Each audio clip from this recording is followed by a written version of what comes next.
안녕하십니까?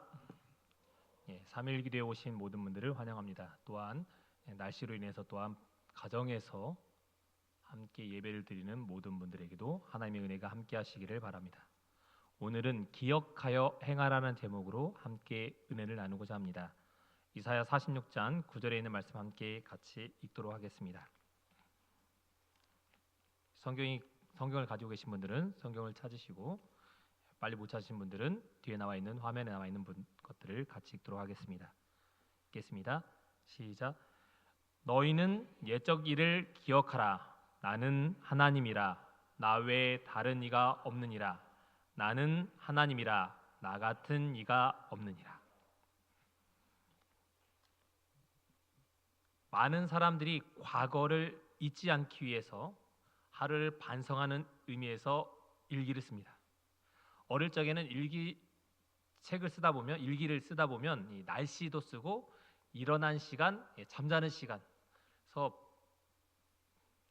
요즘 초등학교지만 저는 국민학교를 나와서 국민학교 때 보면 이 방학 숙제가 제일 싫었습니다. 방학 숙제에 보면 매일매일 일기를 써와야 됩니다. 그래서 일기 제목하고 일어난 시간과 잠자는 시간만 적고 날씨만 적고 한 달치를 밀려서 썼던 기억이 납니다. 그래서 어릴 적 썼던 일기를 한 10여 년 전에 제가 결혼하기 전에 가서 봤더니 과거를 생각해 보기도 그 있었던 일들을 하나씩 되돌아보기도 합니다.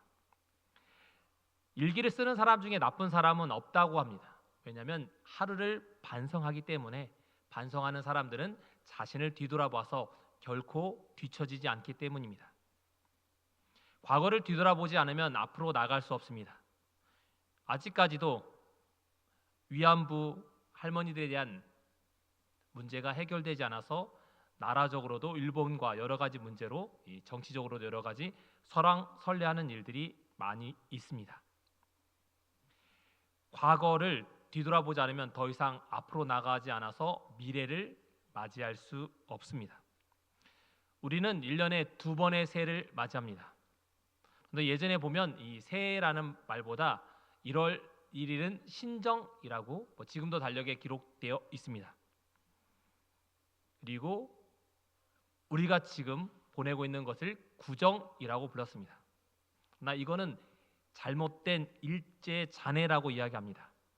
왜냐하면 저도 어릴 때 보면 이 80년도까지 지금 세고 있는 설날을 그렇게 오래 쉬지 않았고 신정이 이틀 쉬었습니다. 91년도에 설 연휴가 3일이 쉬었습니다. 그래서 요즘에 달력에 보면 달력을 설 명절이라고 되어 있고 핸드폰에도 보면 1월 1일은 새해 첫날이라고 되어 있습니다. 신정이라는 말은 일본인들이 우리나라에게 신사참배부터 시작해서 일본의 것들을 저희에게 강요하기 위해서 이런 것들이 91년 만에 일본에게 빼앗겼던 설날이라는 이름이 달력에 다시 기록되는데 91년이라는 세월이 걸렸습니다. 일제의 잔재를 벗어나는데 91년이라는 세월이 걸린 것입니다. 그렇기 때문에 우리가 구정이라는 말을 보다는 설 명절이라는 말을 사용하시는 게 더 옳은 표현이고 신정이라는 말보다는 새해 첫날이라는 것이 저희가 일제의 잔재에서 벗어날 수 있는 표현입니다. 신정과 구정이라는 말을 쓴 것은 아직도 우리가 일제 잔재에 남아 있다는 것입니다. 과거의 것들을 우리가 아직도 벗어버리지 못했습니다. 이스라엘 백성들도 매년 같은 일들이 일어납니다. 그리고 그들은 옛날을 기억했습니다. 신명기 32장 7절은 이렇게 얘기합니다. 옛날을 기억하라. 역대의 연대를 생각하라.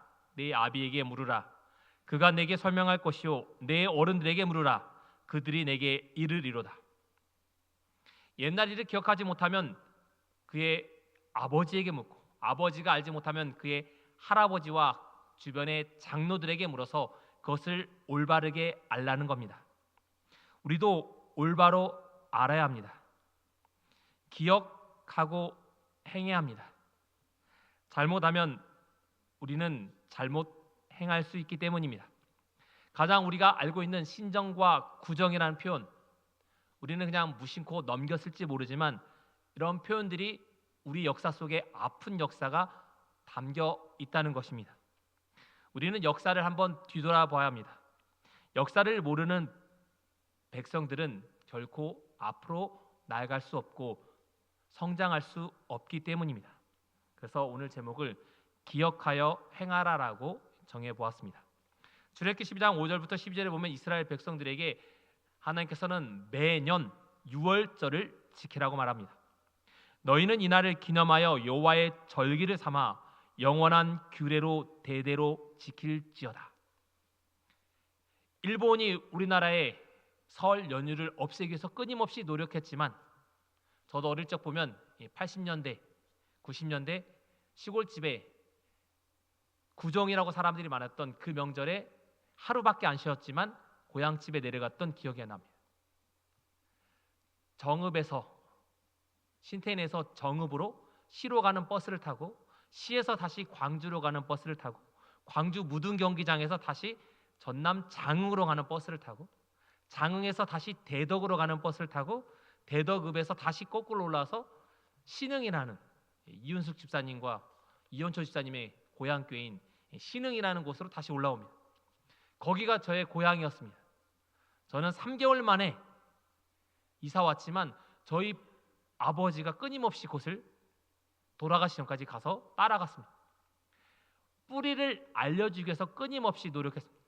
저는 한번 가면 멀미를 자주 해서 거의 녹초가 돼서 하루 동안은 누워 있습니다. 그리고 나서 올 때쯤에 다시 되면 또 올라오면서 뭐 합니까? 광주에서 외삼촌 집에 하루 쉬면 정말 좋은 거고 그렇지 않으면 바로 올라오면 다시 한 2, 3일 정도 몸에 있는 걸 다 개워내어서 있었지만 역사를 기억하라고 조상을 기억하라고 너의 고향을 기억하라고 저희 아버지가 끊임없이 데려갔던 기억이 납니다. 이스라엘 백성들은 그의 조상들이 지켰던 유월절을 대대로 지켰습니다. 성경절에 말씀한 것처럼 대대손손 기억하여 지키라고 이야기합니다. 이스라엘 백성들은 자신들의 과거의 노예 생활, 자신을 구원한 하나님의 은혜를 잊지 않기 위해 매년 유월절을 지켰습니다. 출애굽기 12장 5절과 10절에도 보면 그들의 유월절에 지키는 절기에 대해서 자세히 잘 나와 있습니다. 첫 번째 유월절을 지키기 위해서 그들은 어린 양을 잡습니다. 5절에 보면 특별히 어린 양 1년 된 수컷으로 하라고 했습니다. 여기도 보면 그렇지만 그들의 형편에 따라서 양이나 염소를 잡도록 되어 있습니다. 그러나 하나님께서는 가난한 자와 부자를 모두 똑같이 취급하지 않으셨습니다. 레위기에서 보면 하나님께서 암컷 어린 양이나 염소를 속죄제로 드리지만 만약에 거기에 미치지 못하면 그의 경제적 형편이나 여러 가지 미치지 못하면 가난한 자들을 위해서 산비둘기나 집비둘기를 드리도록 하셨습니다. 집에서 기르는 비둘기가 있으면 집에서 기르는 비둘기를 드리고 그렇지 않으면 산에 가서 비둘기를 잡아서라도 드릴 수 있도록 하셨습니다. 그것도 힘들면 11절입니다. 산비둘기나 2마리나 집비둘기 2마리에도 미치지 못하면 거기에 드릴 만한 형편이 되지 못하면 그의 범죄로 말미암아 고운 가루 10분의 1 에바 31리터가 에바 1 에바입니다. 10분의 1이기 때문에 약 3.2리터 정도의 이 에바를 고운 가루를 드리도록 했습니다. 하나님께서는 가난한 자나 부자나 누구에게나 하나님께 와서 속죄할 수 있도록 기회를 제공하셨습니다. 공평하신 하나님의 23리터입니다. 23리터 그리고 2.3리터입니다. 그래서 극빈자에게도 하나님께 예배 드릴 수 있도록 하셨습니다. 그리고 이 사람의 드린 고운 에바 가루는 그냥 제단에 드리지 않고 다른 사람의 제물을 드렸던 그 드리는 피 히브리서 9장 20절에 보면 피 흘림이 없기 때문에 죄사함이 없다라는 그 말씀처럼 다른 사람이 드리는 제물 위에 그 고운 에바 한 움큼을 거기서 한 움큼을 제사장이 뿌려서 다른 제물과 함께 드리도록 했습니다. 같이 태웠기 때문에 피 흘림이 있는 곳에 함께 얹어서 죄사함을 받도록 하셨습니다. 부자인 사람이 가난한 사람의 죄를 함께 드릴 수 있도록 도움을 준 것입니다. 하나님께서는 어느 것에서나 형편에 맞게끔 하나님께서 하도록 하셨습니다. 두 번째는 하나님께 드리는 건 흠 없는 것을 드리도록 하셨습니다. 하나 빠졌네. 특별히 흠 없는 것 하나님께 드리도록 하셨습니다. 특별히 1년 된 흠 없는 양으로 드리도록 하셨습니다. 그런데 이 드려지는 것은 특별히 병든 것과 저는 것 이런 것은 드리지 말도록 하셨습니다. 말라기에서 보면 하나님께 눈먼 희생 제물을 바치는 것이 어찌 악하지 아니하냐, 저는 것 병든 것을 드는 것이 어찌 악하지 아니하냐. 세 번역에 보면 그런 것들을 너희 총독에게 바쳐보아라. 그가 너희를 반가워하겠느냐, 너희를 좋게 보겠느냐, 나 만군의 주가 말한다. 세뱃돈을 받아보셨을 겁니다. 어릴 때 세배를 하면 저희 누나가 고등학생이어서 누나는 당시에 10,000원을 줬습니다. 형은 아들이라고 5,000원을 주고 30여 년 전에 저는 1,000원 줬습니다.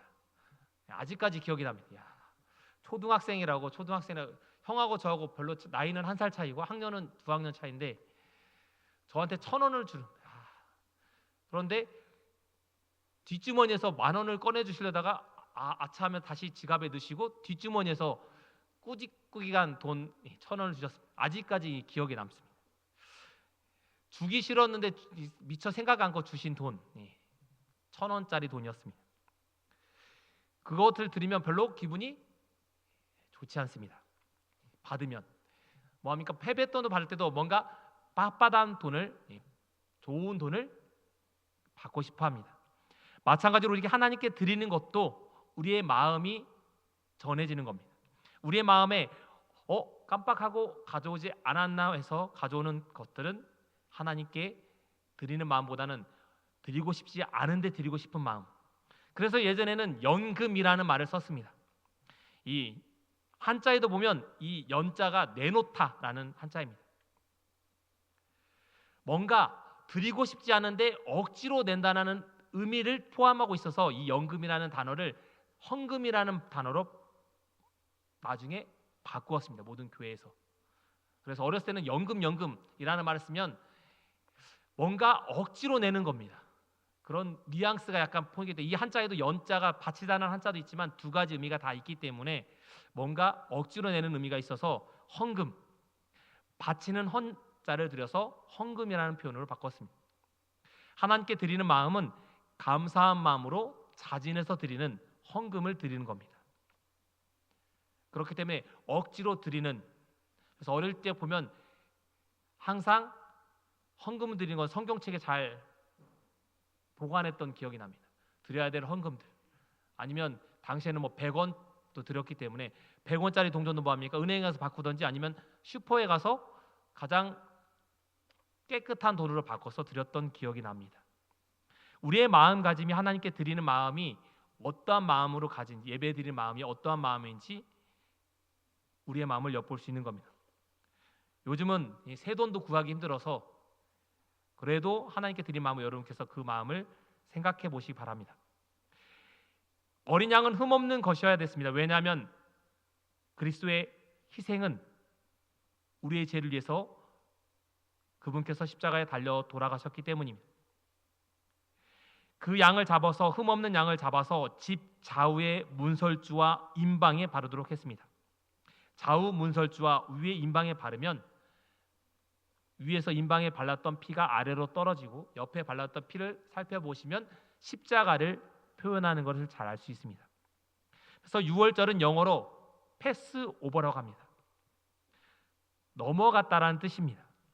그냥 넘어간 것이 아니라 그리스도의 희생의 피가 문설주와 집 좌우 문설주와 임방에 발라져 있었기 때문에, 그리스도의 희생이 있었기 때문에 그 집을 넘어간 것입니다. 이스라엘 백성 중에 장자가 죽어야 되지만 이 피를 바른 집은 넘어가서 장자가 죽지 않았습니다. 하나님의 보호하심으로, 하나님의 은혜로 장자 대신 그리스도께서 돌아가신 것입니다. 그렇기 때문에 일련된 수컷, 특별히 흠없는 양으로 드려야 되었습니다. 우리는 이것을 기억해야 합니다. 이스라엘 백성들은 자신의 장자가 죽지 않음을 기억했습니다. 그러나 후대에 걸쳐서 이것서 제사를 이 유월절을 지키면서 우리의 죄를 위해 돌아가신 십자가에 달려 돌아가실 예수님을 기억하고 지금도 우리는 그분을 기억해야 합니다. 우리는 지금은 유월절을 지키고 있지 않지만 그리스도의 십자가를 늘 기억해야 합니다. 예전에는 그래서 요즘은 성경책에 보면 제 건 많이 달아졌는데 보면 요즘은 약간 금색으로 칠했는데 예전 성경책을 보면 빨간색으로 칠했습니다. 왜냐하면 그리스도의 사랑의 피를 상징하기도 하고 많은 사람들이 성경책을 보존하기 위해서 피를 많이 흘렸기 때문에 성경책을 붉은색으로 많이 표현했습니다. 교회는 그리스도의 피로 세워진다고 이야기합니다. 한 명의 선교사가 죽으면 그곳에 1000명의 교인이 생긴다는 말이 있습니다. 이스라엘 백성들은 이 부분을 늘 기억해야 되었습니다. 유월절, 특별히 자신의 백성들이 구원받은 것, 애굽에서 죽지 않고 살아난 것에 대한 감사하는 마음을 늘 가져야 되었습니다. 10여 년 전에 이런 대학생들의 인식 조사를 한 적이 있습니다. 대학생들에게 6.25 전쟁이 언제 일어나냐고 물어봤더니 약 39.2%가 6.25가 언제 일어났는지 모른다는 겁니다. 6.25가 몇 년도에 일어났습니까? 6.25가 1625년 이렇게 일어났다고 생각하는 사람도 있습니다. 대학생을 물어봤더니 그렇게 대답한 사람도 있었고 625년도에 일어난 전쟁이 아닙니까? 라고 대답한 대학생도 있었다고 합니다. 1950년에 일어난 6.25를 언제 일어난지도 제대로 못하고 어느 나라가 침공한 나라인지도 제대로 이해하지 못한 대학생들이 상당히 많았다고 합니다. 요즘은 어떨까요? 더 많은 학생들이 더 잘 모른다는 겁니다. 1980년대에 이런 노래를 많이 불렀습니다. 6.25 전쟁이 가까우면 학교에서 이즈리야 어찌 우리 쫓기는 적의 무리 쫓고도 쫓아 이 노래 부르면서 음악 선생님이 국민학교 저희 풍금을 하시는 선생님이 선창을 하면 따라 불렀던 기억이 납니다. 그래서 6.25 6월 25일이 가까우면 항상 강당에 모여서 6.25 전쟁 영화를 보여주고 이 노래를 강당에 함께 모여서 불렀던 기억이 납니다. 저만 더 심했는지 모르겠습니다. 제가 시골에 자라서 이렇게 해서 6.25 너무 극단적인 노래 이 노래 보면 참 약간 섬뜩하기도 합니다. 쫓기는 적의 무리 쫓고도 쫓아 원수의 하나까지 쳐서 무찔러 한 명도 남기지 못하고 공산당원은 다 죽여야 된다. 이런 사상 제가 어릴 때 국민학교 85년도부터 90년도 저 학교 다닐 때 불렀던 기억이 납니다. 이렇게 극단적으로 가르치는 것도 문제입니다. 그렇지만 우리가 나라에 대한 역사에 대한 부분을 잘 알아야 됩니다. 한때 우리나라 역사를 가르치지 않아도 된다고 수능에 빼야 된다는 것들이 한참 있었던 적도 있습니다. 역사 잃은 백성은 더 이상 성장할 수 없습니다. 그렇다면 재림교인들은 무엇을 알아야 될까요? 재림교인들은 재림교회의 역사에 대해서 잘 알아야 됩니다. 그리고 재림교인들의 교리의 기본교리 28을 저희는 특별히 더 잘 알아야 됩니다. 재림교인들이 재림교회의 정체성을 모르면 무너지기 쉽습니다. 우리 교회가 어떻게 탄생했고 어떤 신조를 가지고 있는지, 그래서 우리는 독트린이라고 하지 않습니다. 바뀌지 않는 교리라고 하지 않고 신조라고 이야기합니다. 기본교리의 원어를 보면 신조라고. 어느 상황에 따라서 바뀔 수 있습니다. 우리의 기본교리 28을 잘 알고 자녀들이 잘 알도록 하고 우리 자신도 잘 알고 있어야 됩니다. 그렇지 않으면 누군가가 전해줄 때 또 다른 교리를 가르쳐줄 때 그것이 맞다라고 생각하고 넘어갈 수도 있습니다. 우리 것을 잘 알고 있어야 됩니다. 그래야지 어떠한 변화된 상황 속에서 우리는 잘 이해할 수 있기 때문입니다. 세 번째 필요한 건 모든 회중이 다 행해야 했다는 겁니다. 유월절은 한 가정만 향하는 것이 아니라 이스라엘 온 회중이 그 양을 잡았습니다. 양을 그 피를 양을 먹을 그 집 좌우에 안방에 발랐습니다. 그리고 가족의 숫자가 모자라면 옆집과 함께 숫자에 맞춰서 그 양을 맞춰서 잡았습니다. 온 회중이 한 명도 빠짐없이 드리도록 했습니다. 예배는 목사님의 주관으로만 예배를 드리는 것이 아닙니다. 우리의 가정 예배도 회복되어야 합니다. 요즘 교회 진함의 판매 수가 많이 줄었습니다. 그러면 더 많이 사람들이 재림하를 통해서 예배를 드리느냐? 그렇지도 않다고 합니다. 2023년은 우리 교문입교의 모든 가정들이 가정 예배가 회복되기를 바랍니다. 재림교 주석은 이 부분에 대해서 이렇게 주석합니다. 이스라엘 회중이 각 가정의 가장은 자신과 자기 가족을 위해서 제사를 드려야만 했다. 그러므로 가족 외에 어느 누구도 그 가족과 하나님 사이에 개입하지 못했다. 이 규정은 오늘날의 그리스도인들이 그러하듯이 이스라엘은 제사장 나라라는 사실을 인정한 것이었다. 우리 가족의 문제는 어느 누구도 개입할 수 없다는 겁니다. 하나님과 우리 사이의 문제는 각 가정이 책임지고 개인과 하나님과의 신한 관계라는 겁니다. 가정을 이룬 가족은 그 가정과 하나님과의 관계를 회복해야 합니다. 이스라엘 백성들은 가족을 위해서 양을 잡았습니다. 양을 잡지 않고 문에 바르지 않는 그 가정은 죽을 수밖에 없는 처지에 처했습니다. 그 옆에 이스라엘 백성들이 살던 그 옆집에 살았던 애굽 사람은 이스라엘을 따라서 피를 발랐더니 그 가정은 죽임을 당하지 않고 이 유월절 절기에 그들도 살아남았습니다. 하나님과의 가정을 그들은 잘 몰랐지만 그걸 보고 그들도 뭐합니까? 따라서 이스라엘 백성들을 따라서 출애굽하는 일들이 있었습니다. 하나님과 우리의 문제는 여러분과 하나님과의 개인적인 부분입니다. 각 가정들이 하나님과의 예배를 모두 회복하게 되시길 바랍니다. 이스라엘 백성들이 먹은 음식입니다. 특별히 그들은 불에 고기를 구워 먹고 무교병과 쓴 나물을 먹었습니다. 대부분의 희생제물은 사무엘상에 보면 삶아서 먹었습니다. 그러나 유월절 어린 양만은 날것으로 먹거나 삶지 말라고 이야기합니다. 구워 먹으라고 이야기합니다.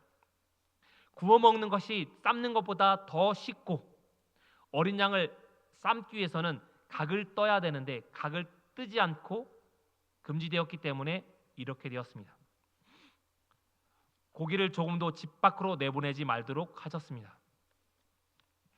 이 예언은 특별히 예수님이 십자가에 달려 돌아가실 때 그 부분이 해석되었습니다. 이스라엘 백성들이 먹는 음식은 특별히 무교병을 먹었습니다. 이스라엘 백성들에게 무교병을 한 번만 먹으라고 하나님께서 하지 않으셨습니다. 한 번만 먹으면 이것을 잃어버릴 수 있습니다. 그런데 여기 보면 무교병을 먹는 걸 7일 동안 먹으라고 이야기합니다. 제가 어릴 때 찐빵을 좋아해서 어머니가 찐빵을 쪄준 적이 있습니다. 찐빵이 우유가 약간 상하거나 하면 이거를 발효시켜서 찐빵을 만들기 참 좋았습니다. 근데 찐빵에 팥이 모자라니까 어느 찐빵은 앙금을 넣지 않고 그냥 쪄놓은 겁니다. 정말 맛이 없어서 먹을 수 없었습니다. 그런데 이 이스라엘 먹는 빵은 특별히 누룩도 넣지 않는 빵이었습니다. 이 빵을 한 끼도 아니고 하루 3끼 7일 동안 먹는 겁니다. 이스라엘 백성들이 이 7일 동안에 어쩌면 고통스러운 시간일지 모르겠습니다. 유월절을 경험한 처음 백성들은 출애굽을 경험한 백성들은 괜찮겠지만 후대 사람들은 이 기간에 어쩌면 고통스러울 수 있습니다. 그러나 이 7일 동안 그들의 머릿속에 이 유월절은 잊지 못할 겁니다. 특별히 쓴 나물과 함께 무교병을 먹도록 했습니다. 쓴 나물은 헬라어로 메로르라는 단어, 쓴 것이라는 쓴나물이라는 단어가 사용되었습니다. 이 쓴나물과 무교병을 먹을 때 이들은 7일 동안 먹으면서 이 절기를 결코 잊어버리지 못할 겁니다. 쓴 나물은 애굽에서 당했던 속박과 쓴 고난을 상기시키는 것이었습니다. 그들에게 끊임없이 매년 잊지 말라고 7일 동안 무교병을 먹으면서 쓴 나물을 먹으면서 그들은 잊지 않았습니다.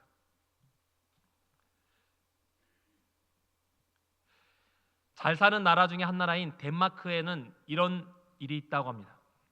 그들은 호화스러운 파티를 하기 전에 옛날 선조들이 먹었던 까망 호밀빵과 그리고 쓴 물을 먹은 다음에 파티에 꼭 들어간다고 합니다.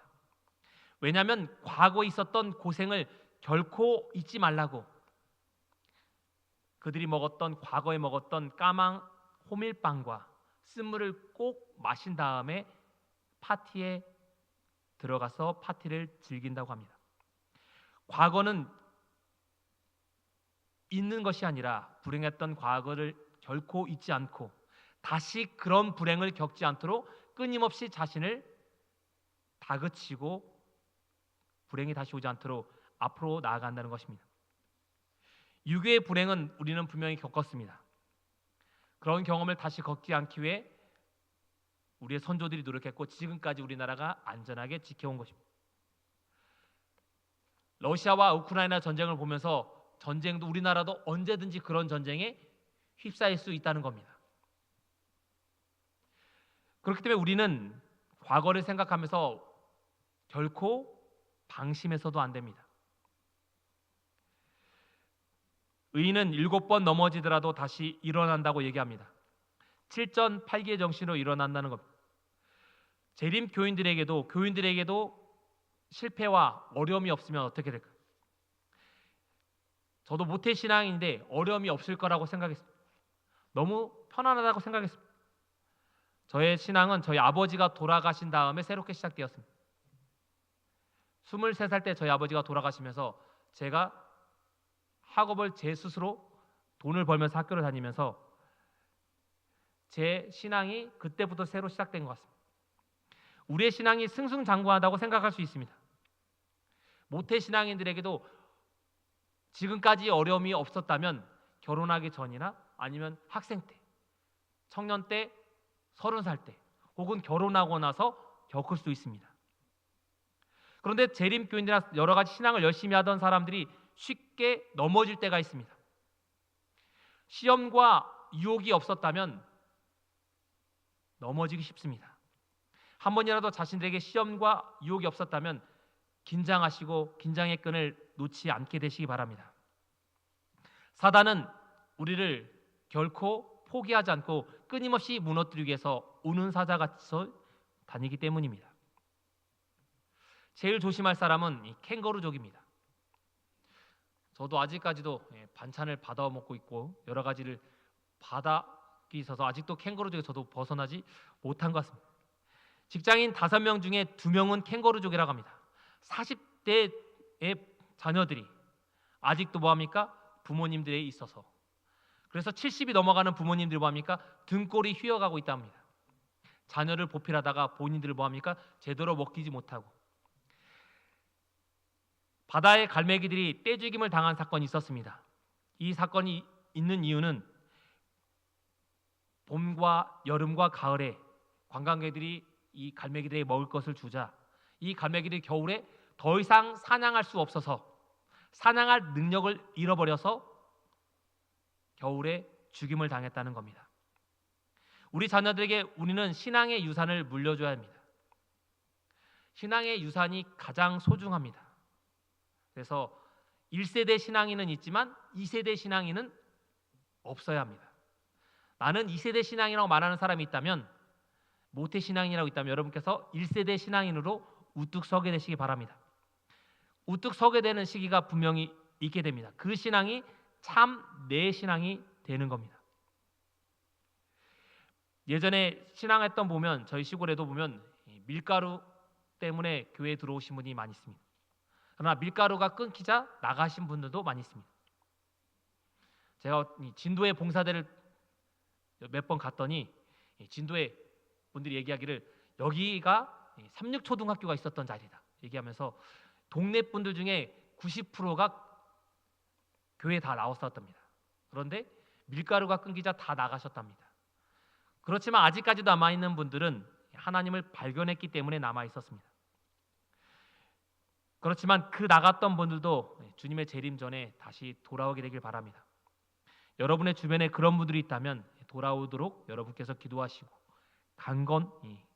여러분께서 강건하시기 바랍니다. 캥거루족에서 우리는 벗어나야 합니다. 벗어나지 못하면 문제가 있습니다. 제가 중화동교회 노인대학을 했었고 그 전에 삼육중앙교회에서 노숙자를 위한 전도를 계속했었습니다. 그래서 노숙자로 오시는 분이 오면 2,000원씩 드렸습니다. 설교 예배도 드리고 따로 점심 먹고 나서 1시부터 또 모여서 30분 동안 예배를 드리면 그분들에게 2,000원씩 드렸습니다. 근데 처음에는 2,000원씩 처음 주다가 한 달 동안 나오면 모아가지고 10,000원씩 드린 적이 있습니다. 그랬더니 한 분이 오셨습니다. 그랬더니 거기 노숙자를 담당하는 한 집사님이 저분은 우리 가게 주인인데 오셨다는 얘기합니다.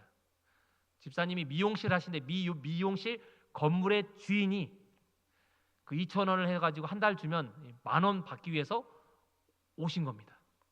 그래서 저렇게 하기 때문에 부자가 되는구나 옆에서 얘기하면서 그런 분들이 있었습니다. 그리고 중화동에 왔더니 노인대학에 봤더니 어디서 많이 보신 분이 온 겁니다. 봤더니 삼육중앙교에서 봤던 분이 오시는 겁니다. 노인대학에 와서 점심을 드시고 안식일에는 거기 가서 돈 받으시고 평일에는 중화동교 노인대학에 오시는 겁니다.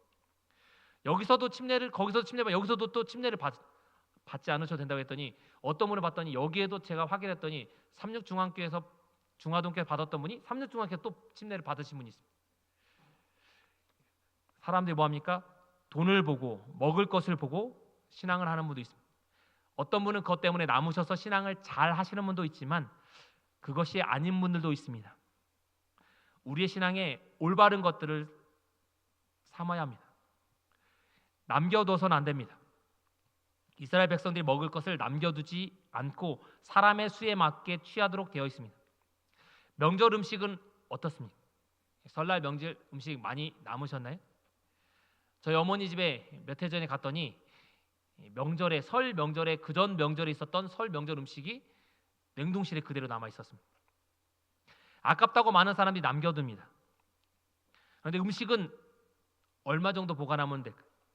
냉장 음식은 일주일 내에 먹는 게 제일 좋고 냉동 음식은 한 달 내에 먹어야 된답니다. 왜냐하면 우리는 냉동실에 있는 음식을 그대로 얼려놓는 게 아니라 냉동실 문을 수시로 열기 때문에 상할 수 있고 여러 가지 병균이 생길 수 있기 때문에 한 달이 넘어간 음식은 먹지 않는 게 가장 좋답니다. 그런데 명절 음식이 남으면 어떻습니까? 먹으라고 얘기합니다. 저도 명절 음식 있으면 눈앞에 있으면 아까워서 많이 먹다가 탈난 적이 여러 번 있습니다. 너무 많이 먹더니 몸이 이렇게 몸도 불었습니다. 여러분께서도 남는 것에 더 아까워하지 마시고 적정량을 저희가 해야 됩니다. 성경에도 보면 사람의 수를 따라 하나를 취하며 각 사람이 먹을 수 있는 분량에 따라서 사람의 수에 맞게 양을 잡고 그에 맞게 먹도록 하고 남으면 다 살라서 없애라고 합니다. 교회는 어떻습니까? 여러분과 저의 교회입니다. 어떤 분은 목사님의 교회라고 하는 사람도 있습니다. 목회자가 주인이 아니고 여러분 저와 모두가 주인입니다. 그렇기 때문에 교회의 물건은 우리 모두에게 다 소중한 것입니다. 교회에 혹시 잘못된 부분이 있다면 여러분께서 함께 고민하시고 혹시 낭비되는 부분이 있다면 항상 아껴야 됩니다. 교회의 물건들이 다른 것보다 더 빨리 망가집니다. 왜냐하면 누구나 다 누가 하겠지라고 생각하기 때문에 교회의 물건들이 쉽게 무너지고 망가지고 없어집니다. 누구가 관리하는 것이 아니라 내가 관리하고 내 것이라는 것들이 있어야 됩니다. 이 성전은 하나님의 성전인과 동시에 나의 성전이기 때문입니다. 이 남겨주라는 말하는 의미는 음식에서뿐만 아니라 교회에서도 그렇고 우리의 삶의 방식에도 그렇습니다. 재림 교인들은 낭비하는 사람들이 아니라 아끼는 사람들이 되어야 합니다. 미래를 위해서 준비하는 사람들이 되어야 됩니다. 그렇기 때문에 하나님의 말씀에 남겨두지 말고 불사르고 사람의 수에 맞게끔 잘 관리하라고 이야기합니다. 우리는 적절하게 잘 관리해야 합니다. 돈 쓰임에 있어서, 음식에 만드는 데 있어서, 청지기 직분에 있어서 헌금 생활만 있는 것이 아니라 우리의 삶의 모든 삶에 있어서 하나님께 올바로 하는 일들이 필요합니다. 사람의 기억력은 얼마나 될까요? 이스라엘 백성들은 잘 기억하라고 이야기합니다.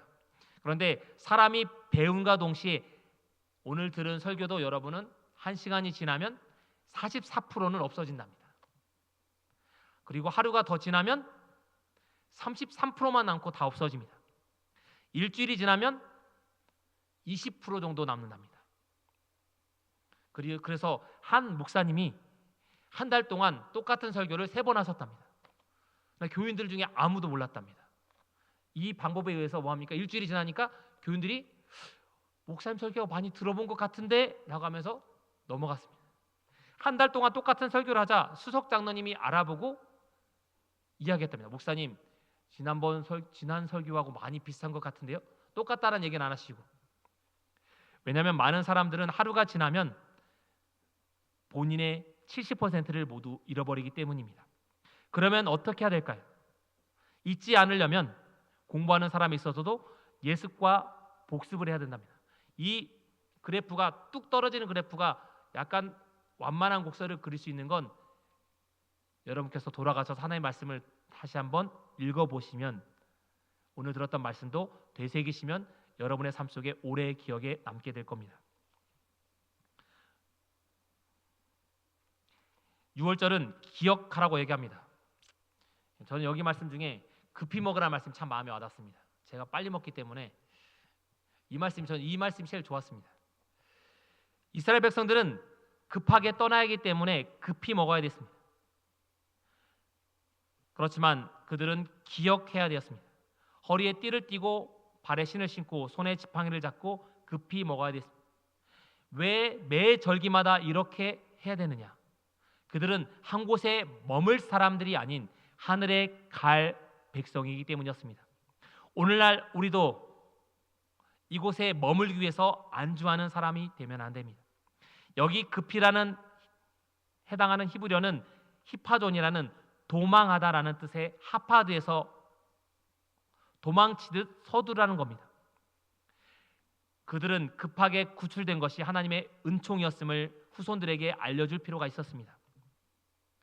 그들 스스로 뭔가 능력이 있어서 구출된 것이 아니라 그곳에 머물 땅이 아니었기 때문에 애굽에서 급히 하나님의 명령이 있으면 바로 떠날 준비를 하고 애굽을 떠날 채비를 하고 있었어야 되었습니다.